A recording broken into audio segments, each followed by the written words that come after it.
Hey guys, how you doing today? Just on my way home from work. Just got off from the grocery store. You can see my stubble growing in here, eh? I'm thinking of growing a beard. I used to have a beard all the time, and I fluctuate back and forth with the beard. So I think I'm going to grow a nice beard out again. I don't know what to do with it. The thing that sucks about my beard, and I shouldn't say it sucks, but it's absolutely true, is that it's like very curly, and so it ends up being very coarse, like a scrub pad kind of coarse. And I want to do cool things with my beard, and I want to like grow it out long and do cool stuff, but it's not that cool like straight look, that some people can get. And you can get that like Rob Zombie sort of look. I can't do that. It's like a Brillo pad. So it ends up being really coarse and dense. Anyway, that's neither here nor there. What the heck has been banging around my head today is Justin Trudeau's throne speech, okay? If you're an American listening, or if you're a Canadian, you have no idea what the heck I'm talking about. I believe September 23rd? It's the 23rd or the 25th, it's in and around there.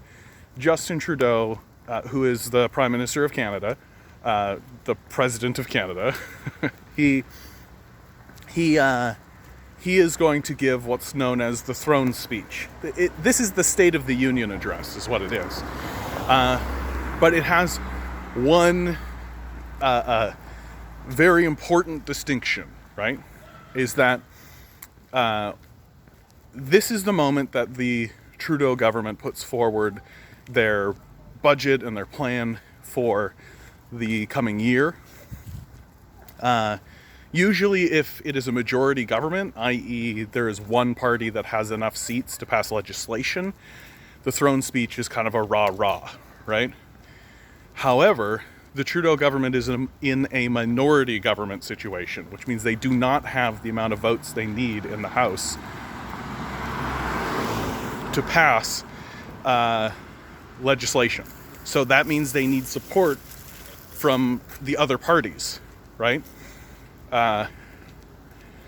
Or what can happen is if the throne speech goes and they put forward their bill, they can, and if they lose this vote, if they lose the throne speech vote, it can trigger an early election, okay? Because it's a vote of no confidence, that's what it's called. And if a vote of no confidence happens, i.e. the ruling party doesn't get enough votes, enough seats to pass their legislation, it triggers an early election. Canadians go back to the polls. Historically speaking, the party that's deemed responsible for calling the early election is the party that gets punished the hardest, right? Canadians hate when politicians play games with the election cycle. And Canadians will put ahead of any other thing. If you call an early election and there isn't a damn fine reason for you to call an early election, Canadians will outright punish you brutally. Like, we have wiped parties out for doing this kind of stuff. And it's a very dangerous game for opposition parties to do because they can lose the balance of power, right? So, for example, here in Ontario, there was a Liberal government that had a minority. It put forward a very NDP-friendly budget. The NDP did not go along with it, and so an early election was called, and the NDP was heavily punished for this because I think Canadians wanted the legislation that was being put forward, and the result of the election was that the Liberals walked away with a majority, and so the NDP lose their power in the House because now the Liberals don't need them anymore, right? So now we're in a similar situation, but it looks like the NDP are going to play ball. So, what legislation are the Liberals going to put forward to woo the NDP to vote for them to the point where it convinces the populace that this is important legislation that should be supported, right? Like, if the Liberals just come out and they put forward a conservative bill or some kind of, like, you know, soft serve sort of stuff that doesn't actually help anybody, and the NDP don't support it, well, then the person responsible for calling the early election is the Liberals, right? But if the Liberals put forward a very left-leaning, in support of the populace legislation that has something like, let's say, a basic income in it, and the NDP don't support it, then the NDP get punished.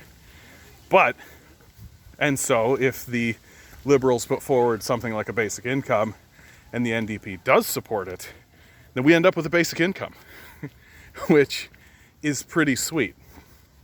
And this does seem to be the trajectory of the politics at the moment here in Canada, that Justin Trudeau has been painted into something of a corner,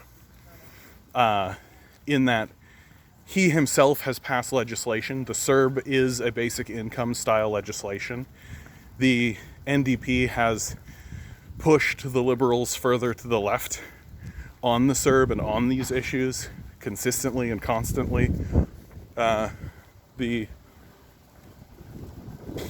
Liberal Party wants to be, and certainly considers itself, a centrist party, right? They talk a leftist game, but really they're actually kind of center-right, right? Like they're pretty pro-business, they're pretty pro-corporate, but they're not cruel the way that the Conservatives are, right? Like they're definitely, their cruelty comes from a place of aloofness, right? That Liberals live in this kind of upper crust society place, and so they don't end up stumbling into cruelty callously or heartlessly. It's just sort of an incident. It's just sort of how they end up. And it takes other parties, working parties, like the NDP, to push them farther to the left. And I don't think that Trudeau is against a basic income. I don't think he, I mean, obviously, like he's passing legislation like the CERB. He's passing further legislation to help more and more people. And now I think with Bill Morneau leaving post-scandal, the WE scandal, and Chrystia Freeland, who seems to be quite a leftist. Anytime she talks, she sounds like a leftist in the party. I think that the Trudeau government is ready to make a big step.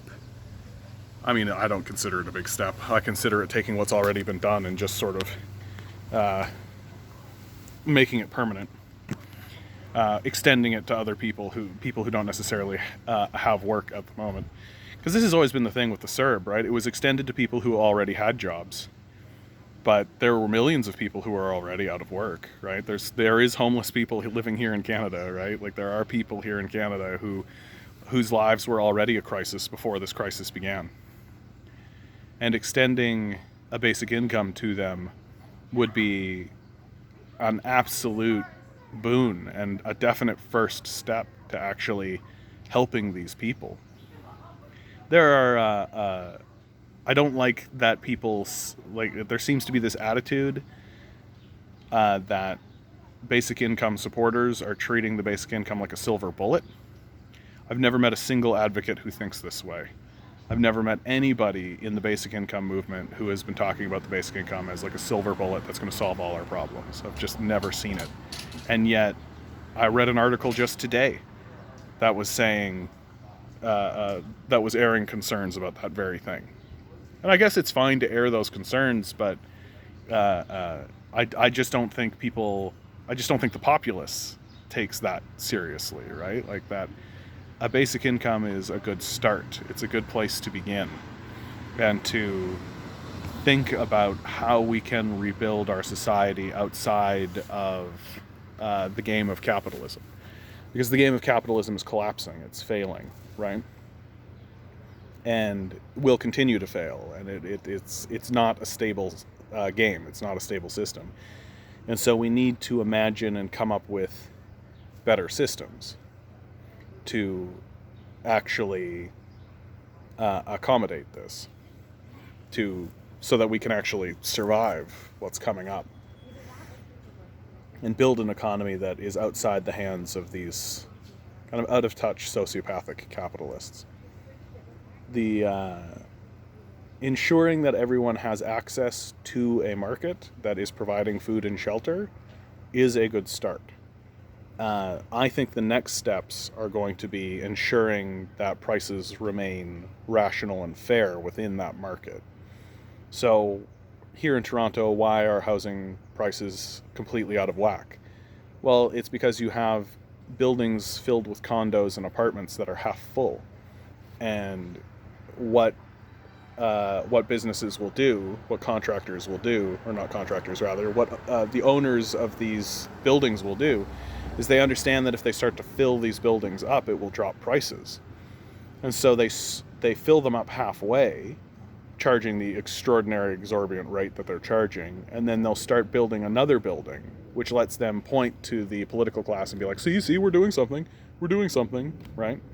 But what they really need to do is fill the spaces they already have, instead of letting them sit empty. I was involved with the census, right? I have a pretty good idea of how much empty space is in these buildings. And the answer is a lot. None of these buildings were totally full. They're sitting empty right now. They're like 30% capacity at best. Or there's 30% vacancy, right? At best. A lot of times it's 50%. And that's purposefully done because they know that if they start to actually fill these units up, it'll drop prices, right? People will actually be able to get better housing at a more affordable rate. And so we just have to start insisting that these places get rented. That if the landlords refuse to actually rent these places, we take them away. Places like Belarus, like they're is it Belarus? Or was it Bolivia? No, not Bolivia. Started with a B, sorry. But there are places, there are major cities which are saying to their landlord class, hey, rent these spaces, right? If you don't rent them, we'll take them away. And we need to start saying the same thing, right? Like down here, where I work, there's tons and tons of places that are completely empty, right? Places where businesses should be, places where businesses could thrive. And I've gone around and I've talked to these guys about like, oh, hey, how much does it cost to rent one of these places? And there are people who are saying like, oh yeah, $30,000 a month, please. And it's like, oh, you're insane. Like you're actually insane. And it turns out it's owned by like some multimillionaire or a billionaire who doesn't need the money, right? He doesn't need the income. And he can just sit on it, right? He just sits on it. And it's an empty building. It's an eyesore on a major street. Like this should be a vibrant business sector. And even before the crisis began, there were plenty of buildings down here that were empty because they're owned by these megalomaniac millionaires who don't give a shit. Right? They don't care about their community or their society. Right? They don't even need the money. Right? So they're just sitting on it, waiting for like, the Gap. Or waiting for an A&W or something. Something that's like, corporate and shitty, essentially. But if you've got like a good business idea, as many people do, right? You can't make it go. Not at that rent. You can't start it there. You can't do that. It's not real. But this is what's happening all over the place. Property, it's monopoly, right? Property's just getting bought up and hoarded by a small group. And so this to me is the next stage, right? A basic income is a good way to get people, to ensure that people can interact with the market that provides food and shelter. But the next stage is then also to address the absurd price gouging that capitalism naturally, that occurs naturally under capitalism. Capitalist propagandists and liars, of course, will tell you that, oh no, prices will equalize and you'll get the most equitable price under capitalism is total bullshit. It's total bullshit. And if they're saying that, it's because they're lying to you, right? Liars say this because they own that property, or they're paid by the people who own the property to lie to you this way. And what happens is that the billionaire and upper millionaire class, like the 100 millionaire class, buy up the property, they hoard it for themselves, and then they charge what they want. And if they don't actually rent the space, they don't actually care because they don't actually need that money, right? This old narrative that like, oh no, they rent it out so that you pay rent and then they make an income that way, like a passive income. They don't even need that, right? They have millions and billions of dollars. They don't need your income. Like they don't need this rent income, and they don't need the heartache of like going around and like hiring a property manager and all this kind of stuff. They don't need any of that, right? Why would they need to bother with that? They have hundreds of millions of dollars. They don't give a shit about some little business who wants to prop up. They're only willing to play ball if they can gouge some major multinational corporation for millions of dollars annually, right? Like that's the game they're playing. They don't give a shit if some like mom and pop place has got like good business idea and wants to put it in a location, right? They don't give a shit about that at all. They care if they can get a Walmart in there. That's what they want, right? Like that's what they're interested in. So so this is the next step. Like if a basic income actually gets passed by the Liberals, which I think politically everything's in place and all the rumblings are there. You've even got like articles being published in the Globe and Mail about it. People are being there's more and more goings on that it might actually occur. It doesn't seem to have penetrated like the mainstream consciousness yet. I think corporate media doesn't know how to do a positive story on the basic income. The best that they can do is neutral.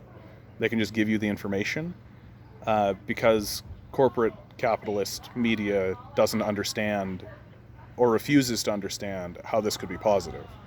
How feeding the starving and the poor, how's that positive, right? You can't spend decades denigrating people who are poor and calling them lazy and stupid and then turn around and tell a good story about them, right? You're just not going to do that.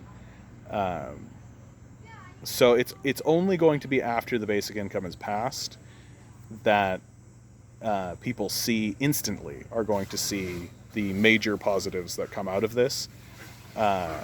And the media is going to just have to react to that and just have to assume as though, oh yeah, we knew all along, right? That's exactly how it will go. Because that's exactly what happened with universal healthcare, right? No one will stand up and say we shouldn't have universal healthcare anymore. No one. No one will take that seriously. The same thing will happen with the basic income. And they'll just act like, oh yeah, it was inevitable, it was always going to happen, right? Because capitalism can only co-opt good ideas. They don't actually have good ideas. They're not actually capable of creating anything or making anything worthwhile, right? They can only co-opt stuff from people who are actually intelligent and smart, right? Capitalists are very dumb. They can't do any of that. They just co-opt stuff, repackage it, and resell it, while the rest of us are actually making it. That's capitalism, baby. All right, guys, that's the end of me. I hope you're having a good time out there. I hope you're making love, having drinks, smoking weed, high-fiving your neighbors. Go meet your neighbors. Go meet your neighbors. All right, I love you all. Well, good luck.